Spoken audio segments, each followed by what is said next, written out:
Hello everyone, this is PK Entertainment and we are back again, and here now we have another review of some of my most favourite movies ever, and this edition we will focus on the action-packed sequel Predator 2. Released on November the 21st, 1990, it stars Danny Glover, Gary Busey, Ruben Blades, Bill Paxton, Maria Conchita Alonso and Robert Davi, and it was directed by Stephen Hopkins. This is of course the follow-up to the iconic 1987 first film starring Arnold Schwarzenegger and directed by John McTiernan, which is still heralded today as one of the greatest action films of the 1980s. Now the setup of Predator 2 is that we follow on 10 years after the first film in the back then the future era of Los Angeles 1997, where the city is constantly overrun by criminal gangs and has been centered around a massive drug war between the Colombians and the Jamaicans. Lieutenant Mike Harrigan, played by Danny Glover, and his squad are the police force trying to combat these gangs and struggling in the ever-going war. Things intensify even further when an alien predator emerges, hunting down and viciously killing various gang members on both sides. Along with a special task force headed by Peter Keyes, played by Gary Busey, Harrigan's squad goes on the hunt for the Predator.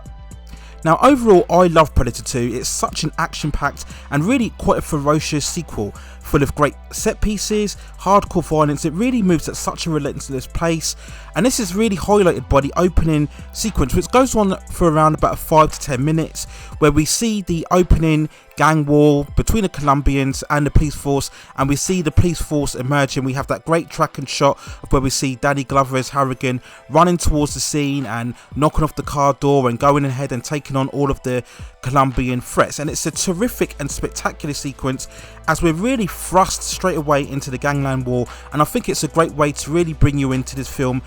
And I think overall Predator 2, when I look back on it, in many ways it actually proves to be just as compelling as the first film. It does really what I believe all the top and best sequels do best, and that is stand alone.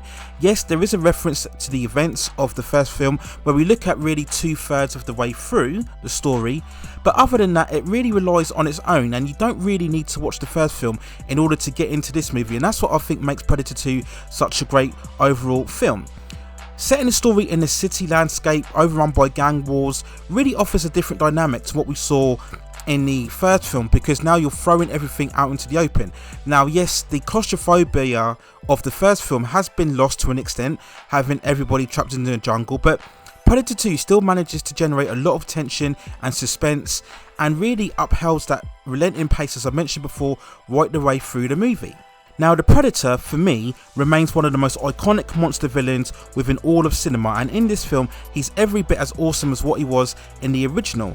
I'm so glad that they kept it to one singular villain in the Predator, unlike what we had with the Alien sequel where we had multiple monsters, and I think by keeping it to one, it keeps the Predator a unique force.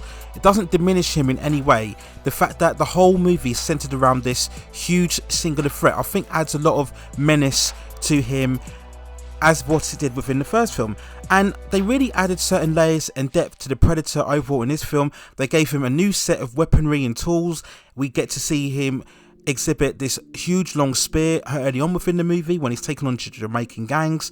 He later on has this flying net and also a metallic disc that we see 2/3 way through the movie. So I love all these little extra elements that they add to the Predator this time round. Really just adds a lot of style to the character. He still remains the same personality as what we had with the first Predators, that he hunts down these individuals to sport, and there is overall a sense of honour that we see throughout the Predator movies, particularly these first two, and it again just adds a certain characteristic to the villain. And I liked so much that they did more layers to the character, but they still retained what made him so special from the first film. The human characters are mostly great in this story as well, and director Stephen Hopkins deliberately went for a different group to that of the muscle-bound commandos that we saw from the first film, and it's a good choice because it offers a different contrast and dynamic to the story. Now the police squad are still tough, they're still very competent and can handle themselves, but they're far more vulnerable at the same time, which adds a lot of tension because you look at this particular group and you feel, how will they exactly defeat the Predator? Whereas of course the first film, a lot of the characters are 6 foot plus, ripped to the bone, and are armed with all of this weaponry at the time, so you didn't have to suspend quite as much disbelief in the first movie, despite the fact that the Predator was a superior threat. this time we have cops who really just have smaller guns, and they really have to go about more their wits rather than their physical attributes. So that adds more to the unpredictability at the time if you are going into watching Predator 2 for the first time. Now we look at the cast of characters overall, and in the lead role we have the great Danny Glover, who as Lieutenant Harrigan is very much of a renegade cop, always willing to break the rules in order to make arrests, and it's a great performance from Danny Glover, full of guile and figure. And I think at the time of watching this, it's so great to see Danny Glover in a leading role, much more physically active than what we always accustomed to in terms of playing Roger Murtaugh from the Lethal Weapon movies. And I think this proves that Danny Glover was very much of a compelling and versatile actor, and that he was good enough to take the lead role and carry action blockbusters such as this. So I was very glad that Danny Glover got the role despite much skepticism at the time of release, which I will refer to later on. We also have Ruben Blades as Danny Harrigan's best friend and partner, and he's much more of a laid back and casual personality, but he's still very likeable overall.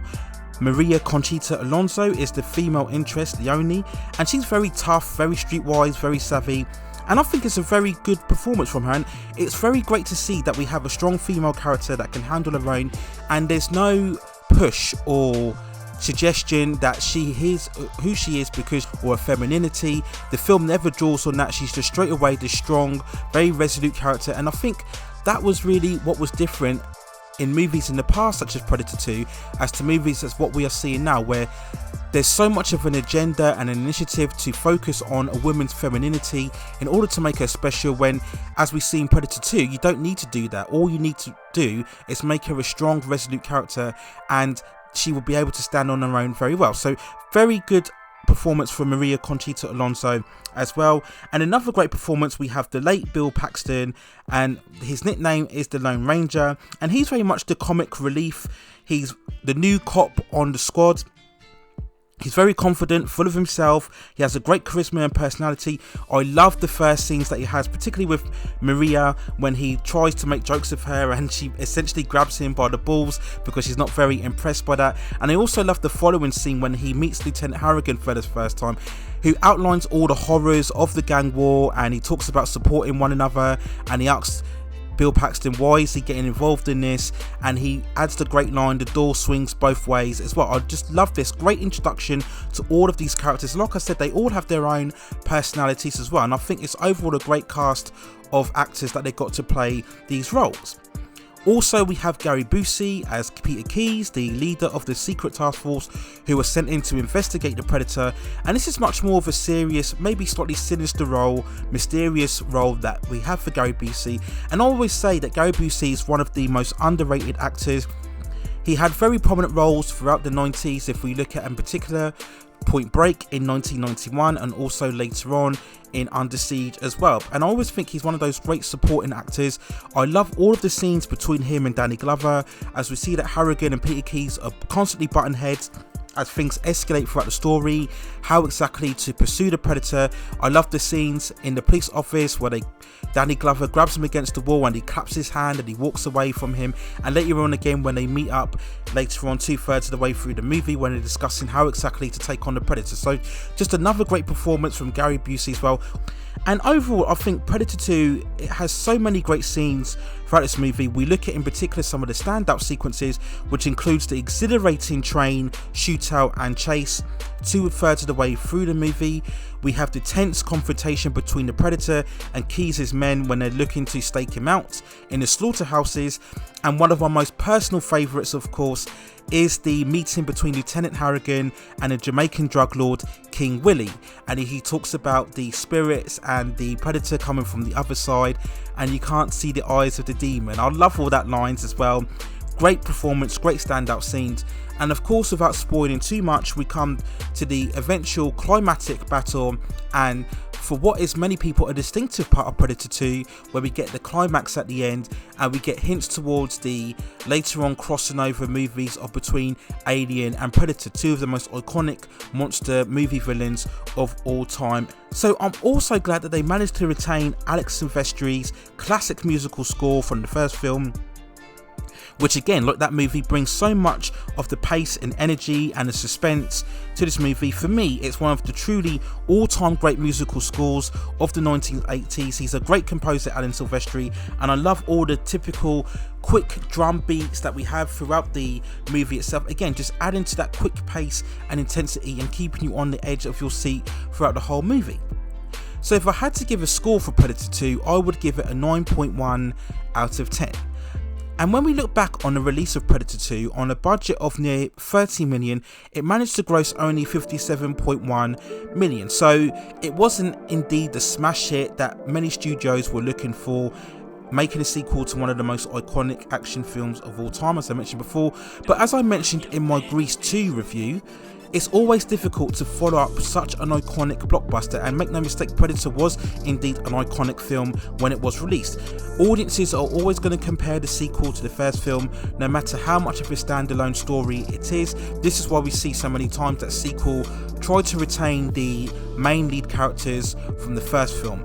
But of course, this wasn't the case with Predator 2, as we all know, major superstar Arnold Schwarzenegger at the time, he chose to do Terminator 2 instead of Predator 2 at the time, and he of course was an integral part of Predator as well. He was the main superstar. So I can vividly remember at the time when Predator 2 actually was released, Arnold Schwarzenegger's absence turned off a lot of people. They generally felt that because Arnold wasn't in it, maybe the sequel wasn't going to be as good. And I think that works against the sequel all the time when you don't manage to retain the main actor of the first film.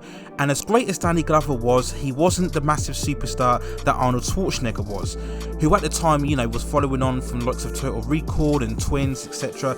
He really was the biggest superstar, one of the biggest superstars within all of the industry at the moment in time. And the problem you had with Predator 2 is that many people still looked at Danny Glover as Roger Murtaugh, who plays a very much of an aging character, chasing around the more proactive Martin Riggs, played by Mel Gibson. So people looked at Danny Glover and said, well, how can Roger Murtaugh possibly compete with the Predator? That was the kind of mindset that was going around audiences at the time of Predator 2. So that's again why it didn't really transcend well with audiences on the time of its release. But thankfully so, over the many years, Predator 2 has become so much more appreciated over the years and revered by many fans as now an action classic, and it's very much deserved so.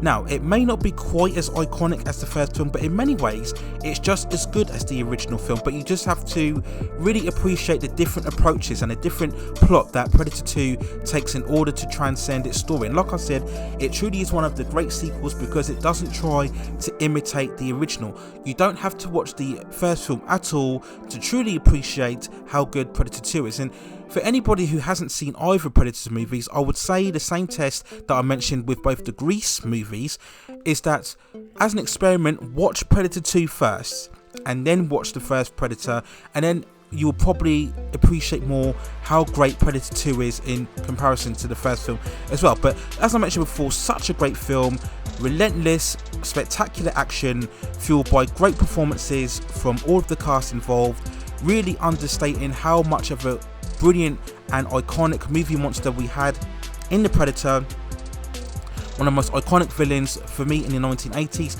and you can also check that breakdown within my channel as well. So Predator 2, endlessly watchable, hugely exciting, and it's intense, and remains amongst my most favourite films ever.